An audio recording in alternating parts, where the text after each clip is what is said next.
Hello everyone and welcome to Capital One Intrinsic Stock Analysis, ticker symbol COF. The goal of this analysis is to decide whether this company is a good investment or it's overvalued and potentially the stock could go down in value. Capital One Bank is an American online bank that provides banking services and specializes in credit card and auto loans. If you live in the United States, then probably at some point in time you saw one of their ads, like for example this one for Taylor Swift.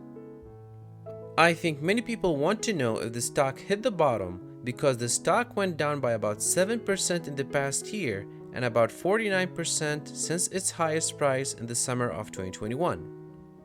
Even though 2021 revenue was strong, but indeed the net income went down by about 17%. Cases like this are very interesting because of the potential of high return an investor can get if the market fairly priced the stock. So let's analyze the company and find out if the market overreacts because of the fear going around the financial sector.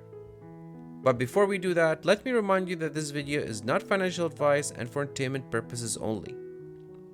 When we look at the 2022 revenue streams, we find that 64% came from the credit cards, 27% from the consumer banking, and 9% from the commercial banking.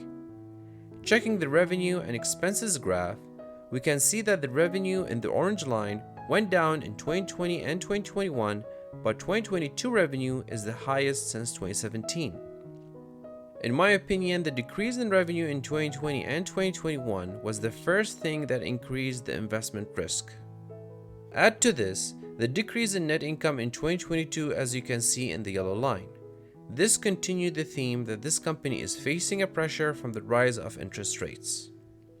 At the same time, the company maintained a high gross margin since 2017. In 2022, the gross margin was 87%, which is an amazing thing because not every business can achieve that. Scrolling down to check the free cash flow graph, the shape of the graph isn't what a value investor wants to see because 2021 and 2022 are lower than the prior 2 years. In my opinion, this is the actual reason that the stock didn't continue its rally in 2021 and caused the price to go down. Moving on to check the company's debt, Capital One is in a sweet spot because only 11% of its assets are funded by debt, which is very acceptable. And we know they can easily service the debt because of the high gross margin that actually the difference between the interest income and the interest expense. Next, we want to check the outstanding shares graph. As the graph suggests, the company is buying back its shares, and since 2017, the company decreased its outstanding shares by about 22%, which is something that we need to credit the management for accomplishing. For the dividend investors out there, Capital One dividend yield is 2.7% because the dividend per share was $2.40 per share in 2022, and I checked the 2023 Q2 report, and for each of the first 2 quarters, Capital One dividend was 60 cents per share, which basically means it's similar to 2022 dividend. Now let's forecast 2023 numbers, and as always, we have to start with the revenue.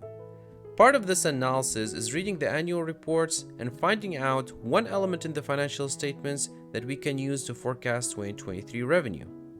In other words, what is the thing that this company needs to generate the revenue?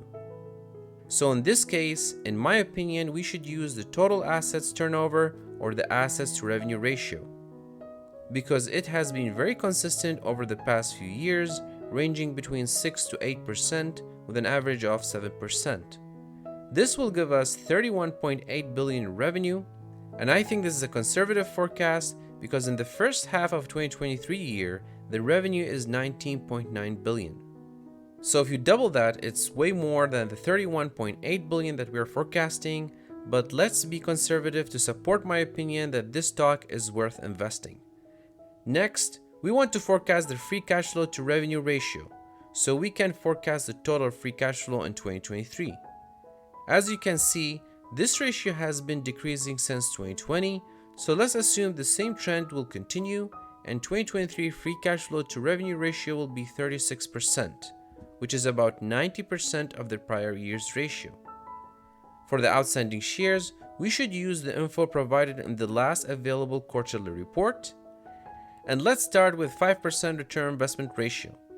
So using these 5 forecast keys, in my opinion, the revenue will be around 31.8 billion, the total free cash flow will be around 11.4 billion, which means around $30 free cash flow per share.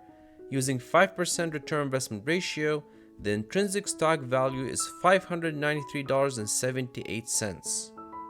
Given that the stock price is about $90.23, the stock is undervalued by about 85%.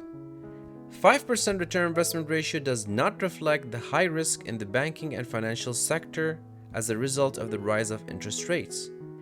So if we change the return investment ratio to 32.9%, the intrinsic stock price is very close to the market price, and with that we know what the market is using for the return investment ratio for Capital One stock. In my opinion, I don't think that the stock price will be lower than the 52-week low, which is about $84. And for this reason, I will make an order to buy 10 shares at $84 per share. I will hold them until the price is at least $105 per share to give me 25% return investment ratio. I'm really curious to know what you think about Capital One stock, so please let me know in the comment section. Thank you for watching this video to the end, and see you in another video.